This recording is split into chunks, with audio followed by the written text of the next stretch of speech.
Pasifik atau yang dikenal dengan nama Perang Asia Timur Raya yang berlangsung selama 4 tahun, Jepang mengalami beberapa kekalahan dan menuju ambang kehancuran.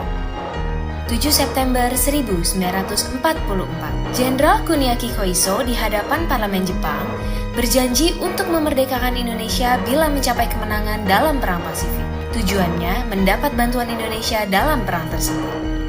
Kaum Pergerakan Nasional menyambut hangat janji kemerdekaan oleh Jenderal Koiso. Anggota Badan Penyelidik Usaha-Usaha Persiapan Kemerdekaan Indonesia (BPUPKI) dilantik oleh Jenderal Kumakichi Harada. Rajiman Weddiodiningrat, tokoh Pergerakan Nasional, ditunjuk sebagai ketuanya. Tapi, tidak semua petinggi militer Jepang sepakat dengan pelantikan BPUPKI. Misalnya Jenderal Izagaki dan Yuichiro Nagano. Keberatan dua jenderal itu tidak berarti banyak. Mayoritas petinggi militer Jepang tetap mendukung BPUPKI. Sidang BPUPKI dari 29 Mei sampai 1 Juni 1945 pun berjalan mulus. Setelah bersidang 2 kali, kerja BPUPKI berakhir dengan baik, sesuai harapan Jenderal Kumakichi Harada. BPUPKI lalu dibubarkan oleh Jenderal Terauchi Hisaichi, diganti jadi Panitia Persiapan Kemerdekaan Indonesia (PPKI) 7 Agustus 1945. 21 nama anggota PPKI diumumkan. Sebagian besar berasal dari BPUPKI. Mereka sudah bersiap sidang pada 16 Agustus 1945. Soekarno, Hatta, dan Rajiman Weddiodiningrat wakil PPKI terbang ke Dalat, Vietnam 12 Agustus 1945. Di tengah kabar pengeboman Hiroshima dan Nagasaki di Jepang, Jenderal Hisaichi Terauchi, Panglima Angkatan Perang Jepang di Asia Tenggara, menyambut kedatangan mereka. Jenderal Terauchi berkata bahwa PPKI bisa segera memproklamasikan kemerdekaan Indonesia. Kabar gembira tepat pada hari ulang tahun Hatta. Mereka semua senang, kemerdekaan sudah di depan mata.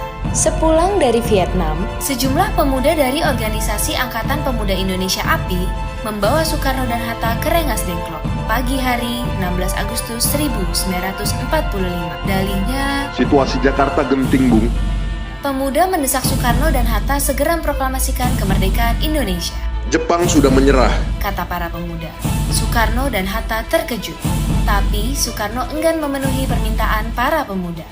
Menurut Soekarno dan Hatta, proklamasi kemerdekaan harus melalui rapat PPKI. Pemuda akhirnya memulangkan mereka ke Jakarta sore harinya. Sepulang dari Rengas Dengklok, Soekarno dan Hatta hendak bersidang dengan PPKI di Hotel Das Indies, Jakarta. Tapi Jepang melarangnya. Perubahan situasi mengarahkan rapat persiapan kemerdekaan ke rumah Laksamana Maeda, perwira Angkatan Laut Jepang. Di tempat inilah dalam sebuah ruangan, Soekarno, Hatta, dan Ahmad Subarjo merumuskan naskah proklamasi kemerdekaan tanpa gangguan dari Jepang. Soekarno lalu membacakannya ke anggota PPKI dan pemuda di serambi rumah. Naskah yang singkat, tapi semua sepakat dengan isinya. Kemerdekaan bukan lagi impian. Hari bersejarah itu tiba. Soekarno membacakan naskah proklamasi kemerdekaan Indonesia ke banyak orang di rumahnya, di Jalan Pegangsaan Timur nomor 56 Jakarta. Tokoh-tokoh Pergerakan Nasional dan rakyat biasa membaur, mendengarkan pembacaan itu dengan heran.